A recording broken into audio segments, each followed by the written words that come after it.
Hello there, world of tankers. I'm Blitz, and in today's video, we're going to be talking about the Conway, the Tier 9 British Tech Tree Tank Destroyer, which is actually a very solid one at that.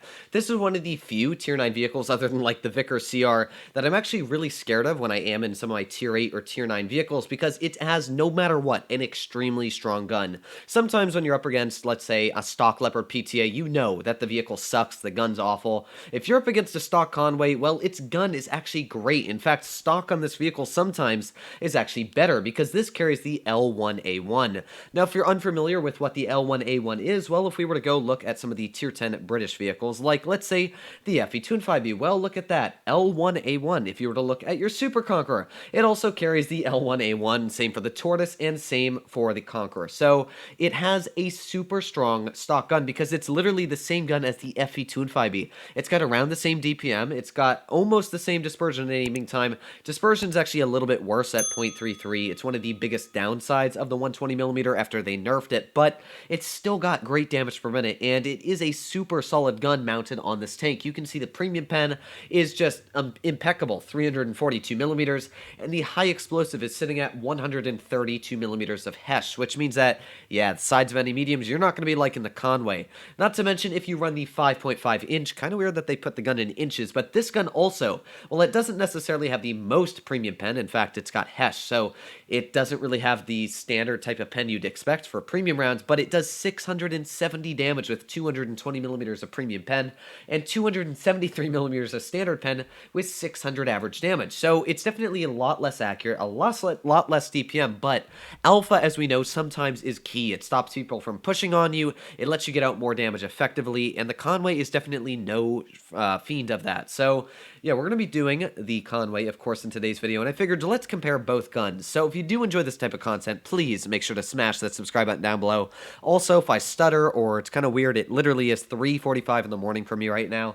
I'm going on a trip tomorrow, and it's going to be a whole week. I'm going to start posting videos when I get to the place, but it's a 3-day drive because I'm not flying in planes. Strudels wants to be safe, so yeah, it's going to be a 3-day drive. How fun for me. So I'm pre-recording a bunch of videos tonight, so, or I should say tomorrow. Today's more, okay, I've already lost my mind. This morning, I guess. Okay, I've lost it. All right. Let us start this off. So, what is good about the Conway and what's bad? So, the tank in general is actually pretty solid on the armor. You know, when you look at the 4005 and you look at the Charioteer, you'd expect this vehicle to have absolutely no armor, like just paper thin. And while it is thin, it's got a Centurion hull, which means that, yeah, you're not going to bounce any shots in the hull, but the turret is actually quite solid. Its gun mantlet is literally going to bounce 300mm shots off of it.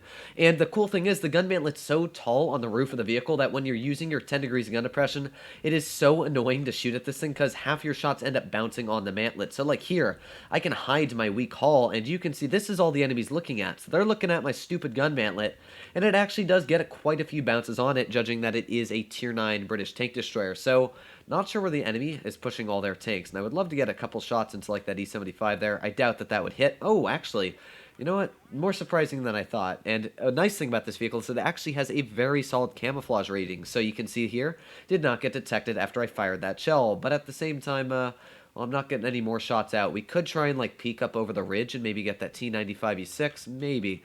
Let's see here. That E75 is not pulling out. Let's see if we can get that E6 maybe. Oh, we just can't.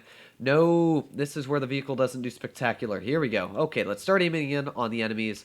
Nice tap right into that E75 and just able to back down. I'll take it. It's better than dealing no damage.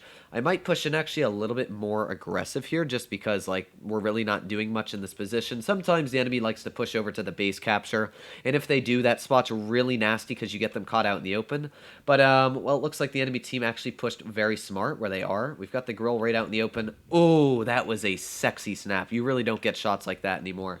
Let's put on our adrenaline, see if we can actually pen a HESH. You know what? We're just going to fire standard. Why not? There we go. That poor E6 is not looking too healthy anymore. We got the grill right out in the open. As well, we got that SU-122-54. But I got a bit of an issue. That would be an enemy Object 140 flanking my butt.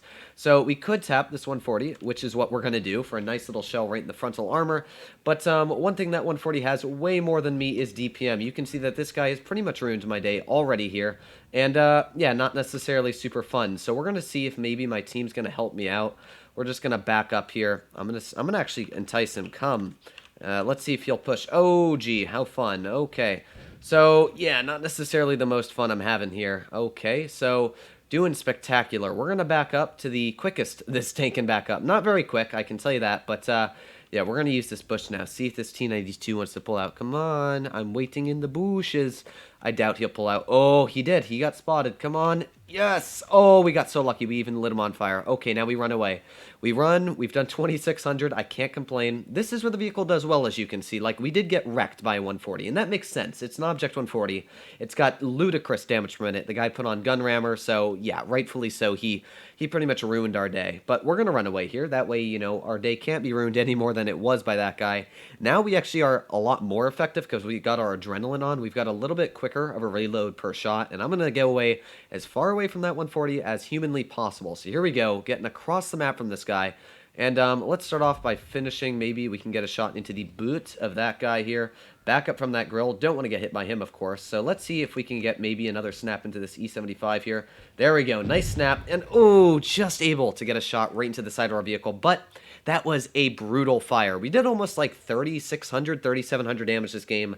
Sadly, our team wasn't spectacular. And as we know, teams aren't always spectacular. But I like to leave the defeats in here because it still shows that the tank worked well. The gun did everything it was supposed to.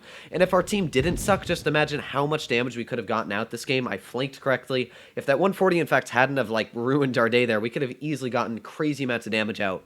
So almost 4,000 damage for the 120 millimeter. And that showed that in the scenarios I was stuck in, that the 120 actually did help me out quite a bit, where I got that second shot into the 75.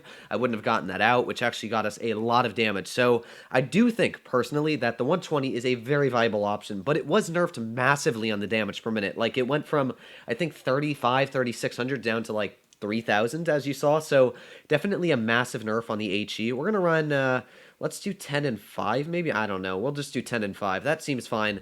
Now, the reason I actually don't like the 600 damage gun as much for me personally on the Conway is because I try and run this tank very aggressive. And let's say, I don't know, Susie over here in the K91 pulls out. Now, I think that I can pen my Hesh for 670 damage, and then I screw up the Hesh and I deal 200, and then they shoot me back, and yeah, real fun for me. So one of the issues I have is I really just want to run this vehicle with the Hesh, and it doesn't go super well for me. But that's not the end of the world, because you still got great standard pen with this vehicle at like 273 or whatever. So it's still got great standard pen. And one thing you will notice is that this vehicle is actually quite a bit quicker with this gun. It's way quicker, in fact, because it's a much lighter gun. It's much smaller, so it's less metal, I guess, on the tank, which gives it a way better power to weight ratio. Something that I actually like on that, because, you know, I of course want to have that power to weight.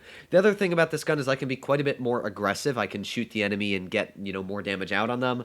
So we already know that they're going that way. If their two mediums are spotted there, their whole team's going that way. So let's see if we can maybe get like a shot into this leopard. Here we go. And there. So that's 600 damage. So now I don't need to pull out for a whole nother 13 seconds.